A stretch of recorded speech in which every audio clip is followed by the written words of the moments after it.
My son handed me a gold envelope and smiled like he had just given me the world. He said, "Mom, you deserve this trip. You have worked your whole life.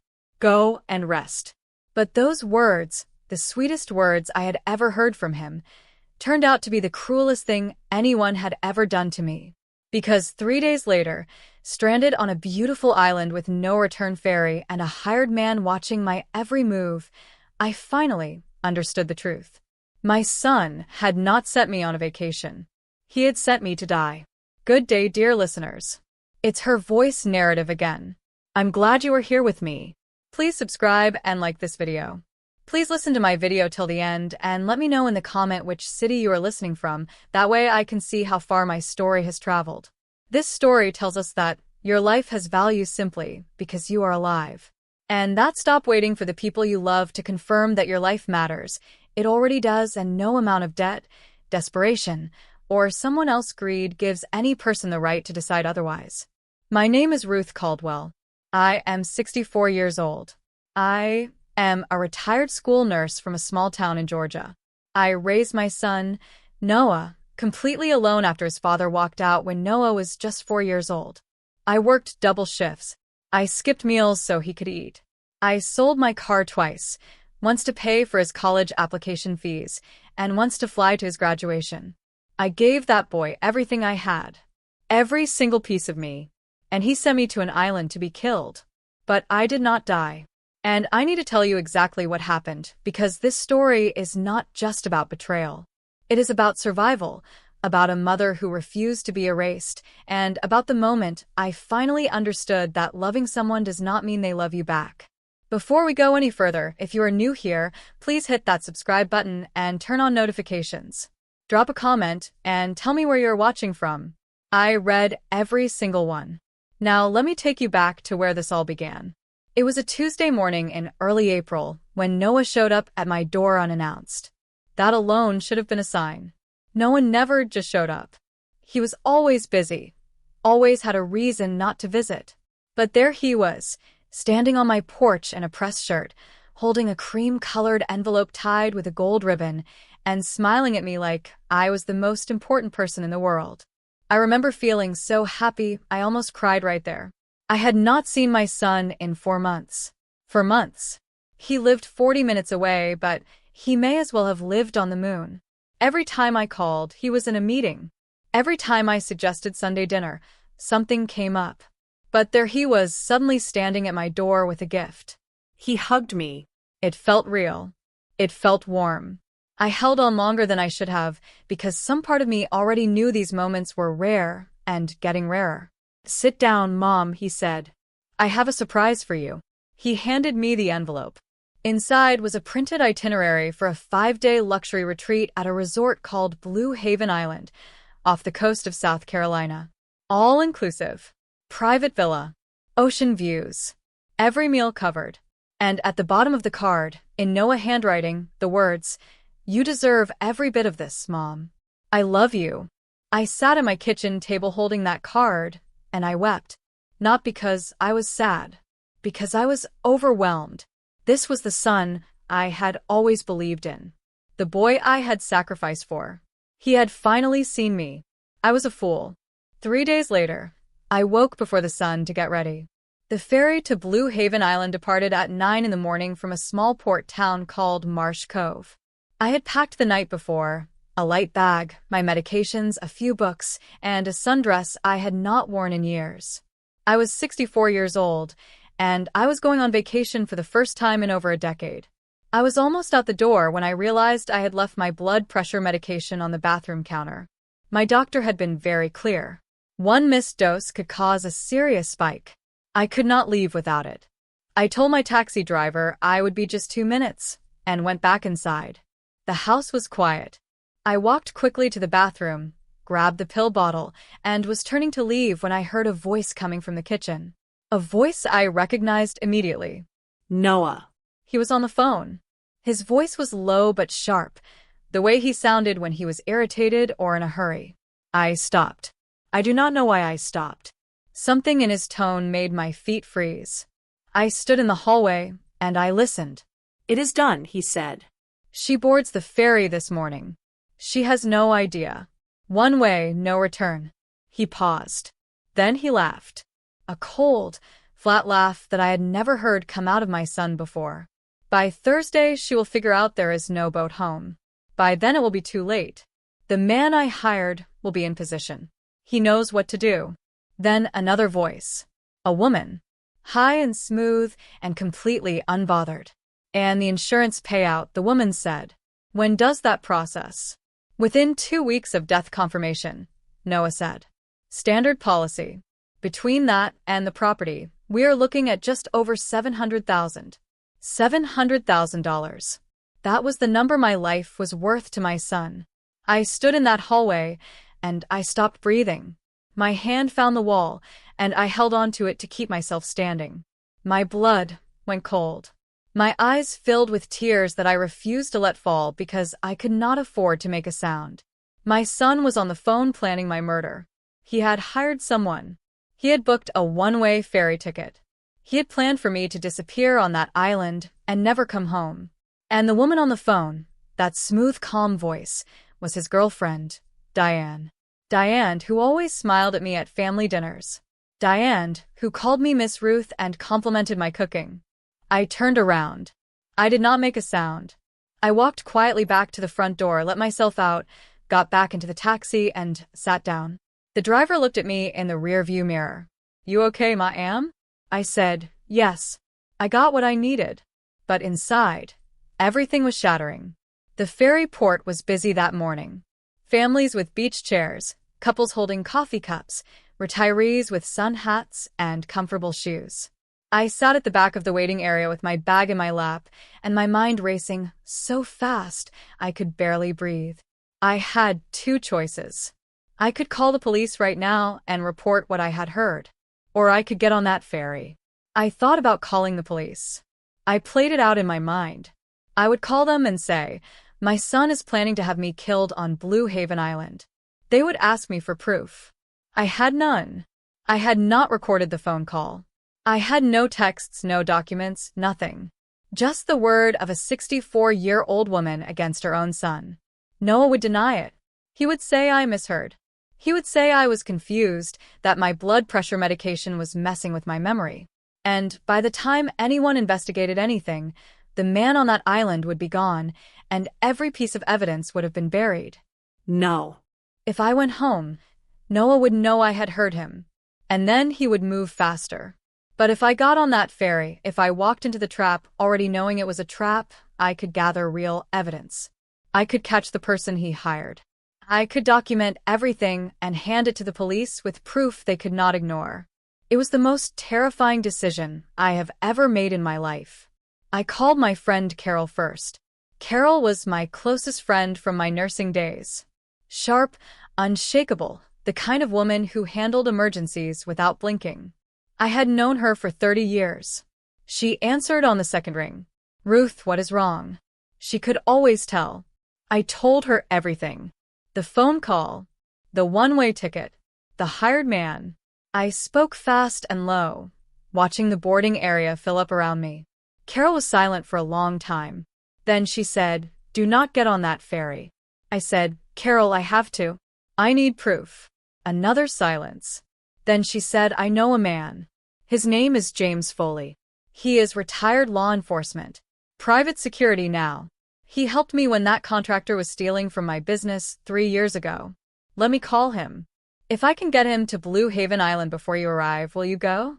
I closed my eyes. "Yes," I said. "Carol, I need you to stay quiet about this. Do not call Noah. Do not say anything to anyone until I tell you." "I promise," she said. "Ruth, please be careful. You are my best friend." I boarded the ferry 5 minutes later. The boat was full and cheerful. Children ran along the deck. A man played guitar near the front. The sun was warm and the water sparkled, and I sat in the very back with my bag clutched to my chest, watching the mainland shrink behind us. I thought about Noah at 8 years old, running to the car when I pulled up after a long shift.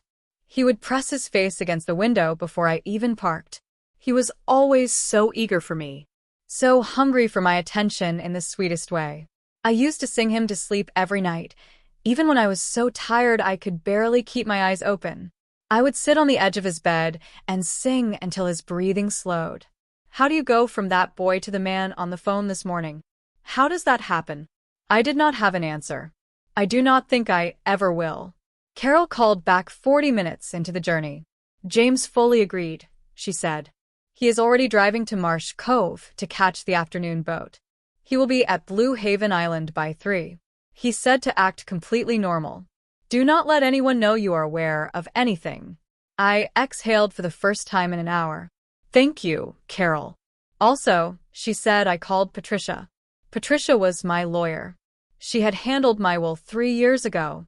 I told Patricia everything, Carol continued. She is starting to pull together your financial documents, your insurance policy, everything. She wants a paper trail in case something happens. Something happens. The words landed like a stone. I said, nothing is going to happen to me. Carol said no. It is not. When the ferry docked at Blue Haven Island, I stepped off into what looked like a dream.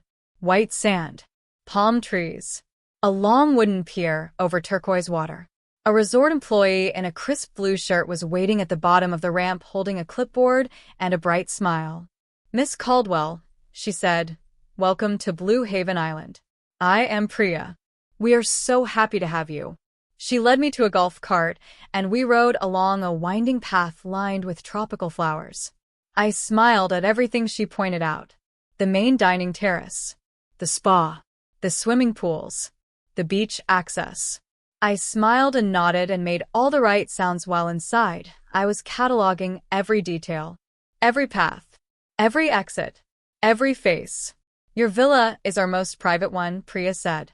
Villa 12. Quiet. Beautiful view of the water. Your son specifically requested it. Of course he did. Villa 12 sat at the far edge of the resort property, separated from the other villas by a thick stretch of palm trees and tropical brush. It was beautiful. White walls, wide windows, a wooden deck facing the ocean, and a cliff edge, maybe 15 yards from the deck. A sharp drop down to dark rocks and crashing surf. I stood on that deck and looked at the drop and understood exactly what kind of accident Noah had in mind. Inside, the villa was perfect. Fresh fruit on the counter, bottled water in the fridge, white linens on the bed, a vase of pink flowers on the dresser. I set my bag down, sat on the edge of the bed, and let myself feel the fear for exactly 2 minutes. Just 2 minutes. I counted them. Then I stood up, splashed cold water on my face, and got to work. I opened the voice memo app on my phone, set a new recording running, and placed the phone face down on the nightstand. I checked the windows. I checked the lock on the door. I noted the layout of the room. Nursing had taught me to assess situations fast and clearly. I used every bit of that training now. An hour later, there was a gentle knock at my door. I looked through the window before opening. A man stood on the path. Late 50s, compact build, weathered skin, gray at his temples. He was wearing a faded fishing shirt and carrying a small cooler like any tourist on a relaxing vacation. But his eyes were watching the treeline, not the water. I opened the door. He said, beautiful afternoon, is it not? Name is James. Just arrived. Villa 9 just up the path. Carol says hello. I felt my whole body exhale. James Foley. I said, please come in. He stepped inside, and I locked the door behind him. He moved to the window and checked the path before turning around. His expression was calm and direct. He said, I have been doing this for 22 years, Miss Caldwell. I need you to trust me and do exactly what I say. We are going to get you off this island alive with every piece of evidence we need. But first, tell me everything. I told him everything. Every detail of what I had overheard in that hallway. James listened without interrupting. When I finished, he pulled out a small notebook and flipped back several pages. He said, I did some checking on the boat over here. Your son Noah Caldwell has outstanding debts totaling just over $210,000. Loans taken in the last 18 months. High interest. Lenders are already sending collection notices. I stared at him. He continued. Diane Marsh, his girlfriend, has her own debt. About $60,000 on credit cards. She also has a prior conviction for fraud. Falsified documents on a property sale 5 years ago. Got probation. But the pattern is there. Fraud. My son had chosen a woman with a fraud conviction. James said, "Your life insurance policy is $750,000. Your home is worth approximately $240,000. Together, that is just under $1 million. That is their motive. They need your death to look like an accident to collect." The room felt very still. He said, "There is also a man I need to tell you about. He checked in yesterday, a day before you. Villa 13, right next door." He said this carefully. "I have already been watching him. Name is Ray Dutton. 47 years old. Former Army. Dishonorably discharged 6 years ago. He has done this kind of work before. The quiet kind. He is a professional, Miss Caldwell. Right next door. Separated from me by one thin wall and a stretch of trees." James said, "Do not panic. I have a camera set up outside your door already. I put it in when I arrived, under the wooden rail. Looks like a knot in the wood. Ray Dutton does not know I am here. Noah does not know you know. That is our advantage. We use it." I said, "What do we do?"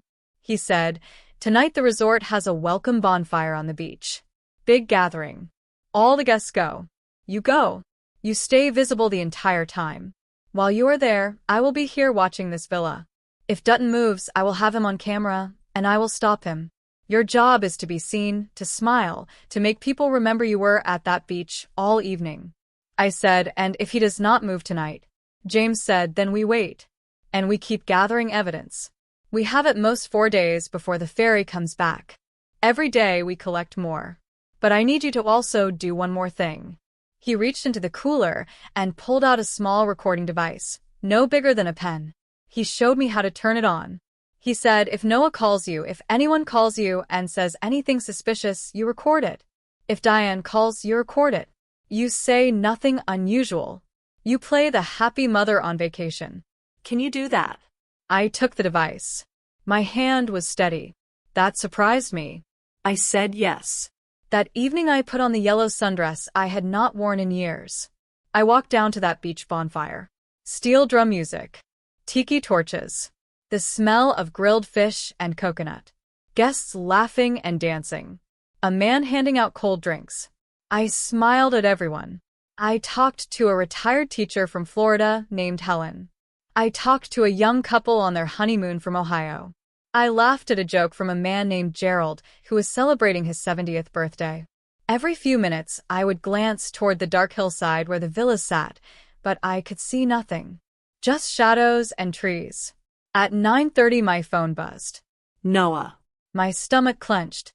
I stepped away from the crowd, opened the recording app, pressed start, and answered. "Hey Mom," he said. His voice was warm and loving. Just like always. I made my voice light. "Oh Noah. Hi sweetheart. You caught me at the bonfire." "Oh fun," he said. "Are you having a good time? How is the villa? Everything okay?" "It is beautiful," I said. "I am so happy. You really outdid yourself, baby." He laughed, soft and pleased. "Good. That is all I wanted. Hey, I just wanted to check in. You remembered your blood pressure medication, right? You know how dangerous it can be if you skip a dose. Heat, excitement, too much activity. You have to be careful out there." There it was. The groundwork. A caring son reminding his elderly mother to take her medication. Anyone listening to that call later would hear a devoted son being cautious. And if I collapsed from a heart event or if I fell from a deck, they would say, "Well, he even warned her to be careful." "Oh, I have it right here on the nightstand," I said brightly. "I am being very careful. Do not worry." Good, he said. "I just want you safe."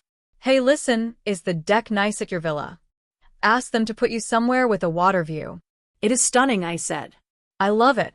Right on the edge of the property. What a view." He said, "Be careful on that deck though, Mom. Do not lean over the railing in the dark. It looks like a big drop." A big drop. He was confirming the exact method. I gripped the phone tighter and kept smiling. I said, "I would never do something like that. You know me.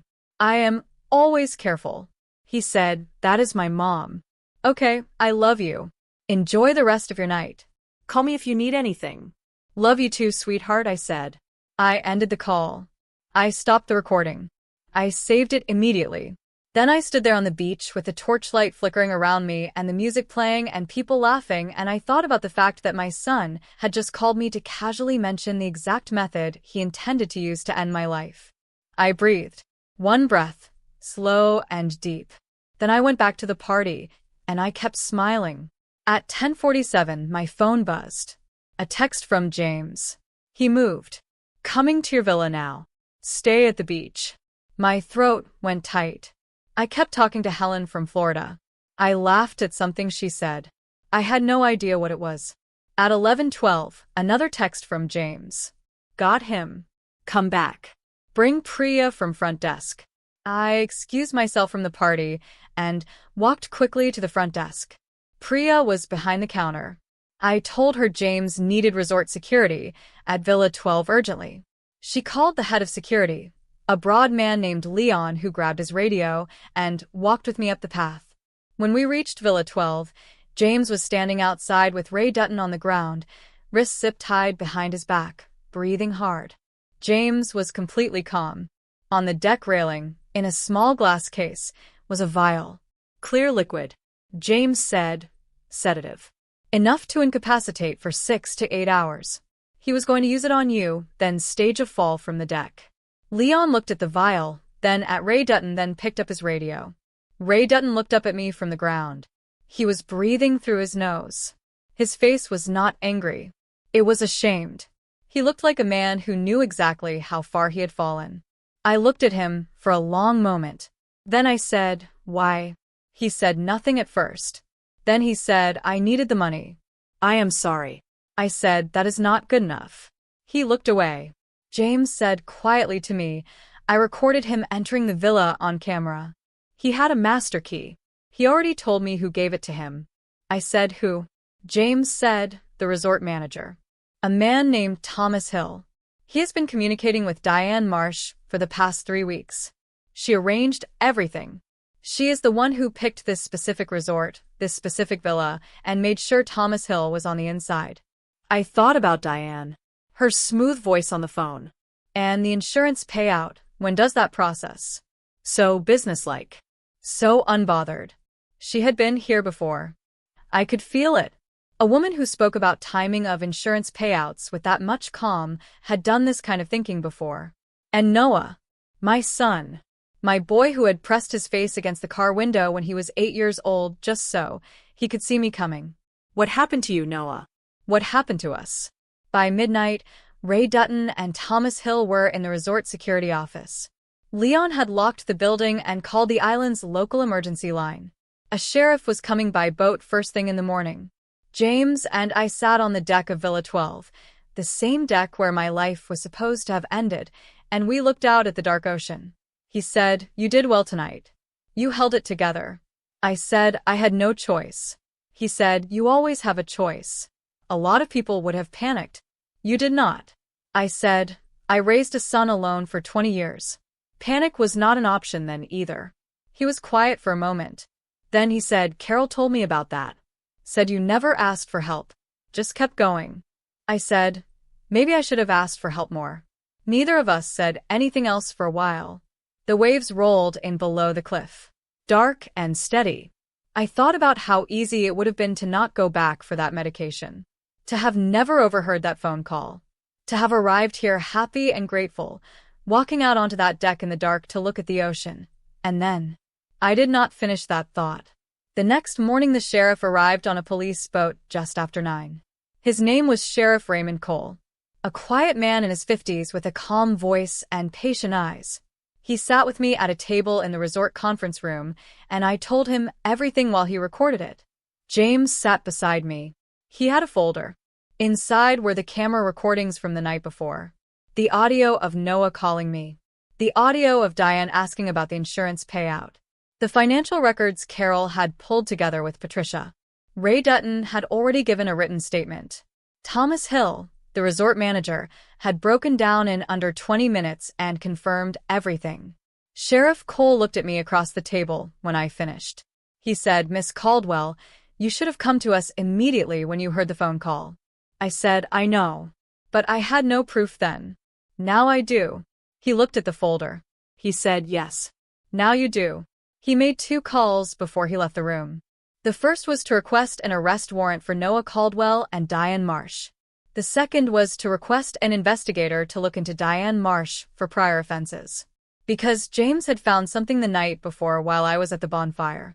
He had found that Diane Marsh had been the girlfriend of another man 7 years ago, a man named Stephen Okafor who had died in what was ruled a hiking accident. He had a $400,000 life insurance policy. Diane had collected. She had done this before. The police boat left Blue Haven Island at noon carrying Ray Dutton and Thomas Hill. Sheriff Cole told me he would personally oversee the arrests of Noah and Diane before end of day. James stayed with me. We walked along the beach in the afternoon sun. For the first time in 4 days, I let myself breathe properly. I said, what happens when it is all over? He said, you go home. You figure out what comes next. I said, that is a lot easier said than done when the person who tried to have you killed is your own child. He stopped walking. He looked at me carefully. He said, you do not owe him forgiveness on any timeline that is not yours. But you do owe yourself a life. Do not let what he chose to do take that from you. I looked out at the water. An old pelican was floating on the surface, completely still, utterly unbothered by everything around him. I said, how do you keep going after something like this? He said, one day at a time. Same as always. That afternoon I called Carol. I told her it was over. She cried. I did not. I had no tears left, I thought. But then I heard her voice crack and something in me gave way, and we cried together on the phone for 5 full minutes, without saying a word. When I could speak again, I said, I am coming home, Carol. She said, I will have soup on the stove. I almost laughed. I said, that is the best thing anyone has said to me in a week. The ferry back to the mainland left on Saturday morning. I stood at the bow this time, not the stern. I wanted to watch where I was going, not where I had been. The island shrank behind me. The white villas. The palm trees. The deck of Villa 12 and the cliff beyond it. I watched it all fade into the distance, and I thought, I was supposed to disappear here. I was supposed to become a sad story. A grieving son, a tragic accident, an old woman who leaned too far over a railing. Instead, I was standing on the deck of this boat, sun on my face, going home. By the time the ferry docked at Marsh Cove, Carol was waiting in the parking lot. She ran to me before I even reached the dock gate. She grabbed me and held on so tight, I could feel her shaking. I held her back just as hard. She said into my shoulder, I was so scared, Ruth. I said, me too. We stayed like that for a long time, neither of us caring who saw. The arrests happened that same afternoon. Sheriff Cole called me at 4:30 while I was in Carol's kitchen, both of us sitting at her table with cups of tea and hands wrapped around the mugs like we needed something to hold on to. He said, Miss Caldwell, both Noah Caldwell and Diane Marsh are in custody. No resistance. Diane Marsh attempted to run when the officers arrived at the door. She did not get far. I asked, how did Noah react? There was a pause. He said, your son was crying. He asked if you were alive. I sat with that for a moment. I said, and what did you tell him? Sheriff Cole said, we told him you were very much alive and that he would be seeing you in a courtroom. I said, thank you, Sheriff. He said, we will need you for a formal statement in the next few days. But tonight, please rest. You have been through a great deal. He was right. I had been through a great deal. I set the phone down and looked at Carol. She was watching me with those steady eyes. The eyes of someone who had known me for 30 years and understood what I could and could not say right now. She said, are you okay? I said, I do not know yet. Ask me in a week. She reached across the table and covered my hand with hers. She said, you are the strongest woman I have ever known. I said, I do not feel strong right now. She said, I know. You never do when you actually are. 3 months later, I sat in a courtroom on a gray Tuesday morning. Patricia sat beside me. James Foley was in the row behind us. Carol had driven 4 hours to be there and sat on my other side, close enough that our shoulders touched. Across the room, at the defense tables, sat Noah, Diane, Ray Dutton, and Thomas Hill. Each had their own lawyer. Each stared at different points in the room. None of them looked at me. Not at first. Noah looked thinner. His hair had grown out. He was wearing a gray suit that did not quite fit right, like he had lost weight since it was bought. His hands were folded on the table in front of him, and he was staring at them like they held some kind of answer. The prosecutor, a woman named Angela Pierce, was precise and thorough. She laid out the case with a kind of calm clarity that left no room for doubt. She played the recording of Noah calling me, his voice warm and loving while he confirmed the cliff drop at my villa. She played the recording of Diane asking about insurance timelines. She showed the jury the financial records. Noah $210,000 in gambling debts, Diane $60,000 in credit card debt, the fraud conviction. She showed them the camera footage of Ray Dutton entering my villa with a sedative. She presented Thomas Hill complete written confession. She brought in the investigator who had found the records connecting Diane to Stephen Okafor 7 years ago. And then she brought in James Foley, who sat in that witness stand like a man who had told the truth so many times in his life it required no extra effort at all. The defense tried. Noah's lawyer argued that Noah had been manipulated by Diane, that he was in a vulnerable financial state and had not fully understood what he was agreeing to. Diane's lawyer argued that the recordings were taken out of context, that she had simply been discussing hypothetical financial planning. The jury was out for 3 hours. When they came back, the foreman read the verdict. I sat very still with Carol's hand in mine. Noah Caldwell, guilty on all counts. Conspiracy to commit murder. Fraud. Attempted murder. Diane Marsh, guilty on all counts. Conspiracy to commit murder. Fraud. Attempted murder. With additional charges related to the death of Stephen Okafor, for which a separate trial was pending. Ray Dutton, guilty. Thomas Hill, guilty. The judge sentenced Noah to 18 years. Diane received 28 years, with the Stephen Okafor investigation still open. Ray Dutton received 10 years. Thomas Hill received 6. When the verdicts were read, Noah finally looked at me. His eyes were red. His face was collapsing in on itself the way faces do when the last hope falls away. He looked at me like he was waiting for something. Like he expected me to stand up and say there had been a mistake. Like he expected me to save him one more time the way I had saved him from every hard thing his entire life. I looked back at him. I did not stand up. I did not speak. I sat still, and I looked at my son for a long moment. The boy who had pressed his face against the car window to see me coming home. The boy I had sung to sleep every night even when I was so tired I could barely sit upright. The boy I had sold a car for, skipped meals for, worked 2 shifts for. I looked at him. And then I looked away. That was the last time I saw Noah. 6 months after the trial, I moved out of the house on Birchwood Lane. I had lived there for 22 years. Too many memories in every room. The kitchen where I had made lunches for Noah through 12 years of school. The hallway where I had hung his drawings and his report cards and his graduation photo. The porch where I had waited up for him on nights he was late coming home, long past when he needed me to wait up. I rented a small apartment by the river. 3rd floor. 2 bedrooms, because I wanted a room for guests and Carol said she intended to visit often. I painted the walls a deep warm yellow, the color of that sundress I had worn to the bonfire on the island. It seemed right to keep something from that night, something that was mine and not theirs. I went back to work. Not as a nurse this time, but as a volunteer at a community health clinic 3 mornings a week. Children mostly. Kids who came in with parents who were doing their best in hard situations. I liked the work. I was good at it. I had always been good at caring for people who needed steadying. I started walking every evening. An hour along the river path, sometimes more. It became the part of the day I looked forward to most. Just me and the water and the sky changing colors and my own thoughts settling down into something manageable. Some evenings Carol would join me.